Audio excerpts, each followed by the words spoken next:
Le physique de cette fille, même si elle paraît plutôt athlétique, je vous confirme que pour moi c'est la base. Quand je vous dis ça, je suis vraiment sérieux. Mais ce phénomène-là, c'est la théorie de la comparaison sociale, qui a été expliquée en 1954 par Festinger. Cette théorie, elle explique que plus tu passes du temps dans un environnement plus ou moins extrême et exigeant, que ce soit d'un point de vue physique ou intellectuel, plus tu auras tendance inconsciemment à banaliser tes standards. Et les conséquences, c'est qu'à cause de ça, ton propre niveau, tu ne le vois plus comme élevé, mais plutôt normal. C'est-à-dire que le fait que je m'entraîne 6 à 7 fois par semaine à la salle de sport devient pour moi une norme, parce que je vois régulièrement les mêmes personnes à la salle, et je vois aussi régulièrement des physiques plus ou moins impressionnants à la salle. Cet effet-là, il est vraiment réel. Si tu traînais tous les jours avec des gens qui touchaient 10K par mois, quand tu reviens vers des personnes qui touchent 2000 € par mois, tu trouveras ça très banal, voire médiocre. Et c'est pas une question de se sentir supérieur à l'autre, c'est une question que selon ce que tu côtoies dans la vie de tous les jours, va t'influencer dans tes standards, que ce soit des standards financiers ou des standards même intellectuels. Le problème, c'est que ça s'arrête pas là. C'est clairement un cercle vicieux. Le fait d'appliquer une certaine discipline physique et mentale, je me rends compte que je commence à normaliser mon physique parce que je me compare avec ce que je vois, que ce soit sur les réseaux ou ce que je vois à la salle. Par contre, si je me compare avec ce que je vois dans la rue, oui, il est toujours un peu mieux. Mais encore une fois, je garde encore ce côté de oui, j'ai un physique, mais il n'est pas exceptionnel. Et ça, malheureusement, quand t'es coach ou même quand t'es pas coach,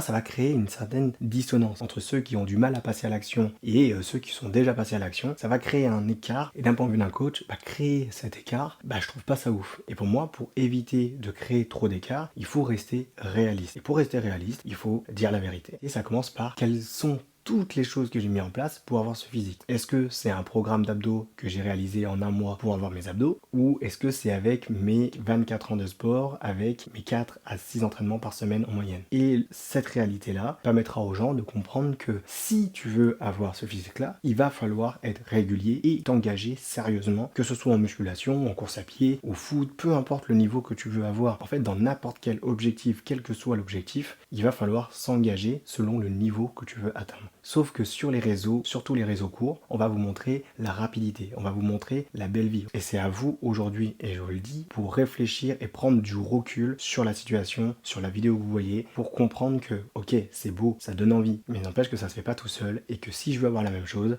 ça demandera du travail. Je sais que c'est plus facile de le dire, d'arrêter de complexer, que de vraiment arrêter de complexer, mais il est important de ne pas se comparer à ce que vous voyez sur les réseaux, et après derrière, prenez du recul, parce que ce n'est absolument pas une norme.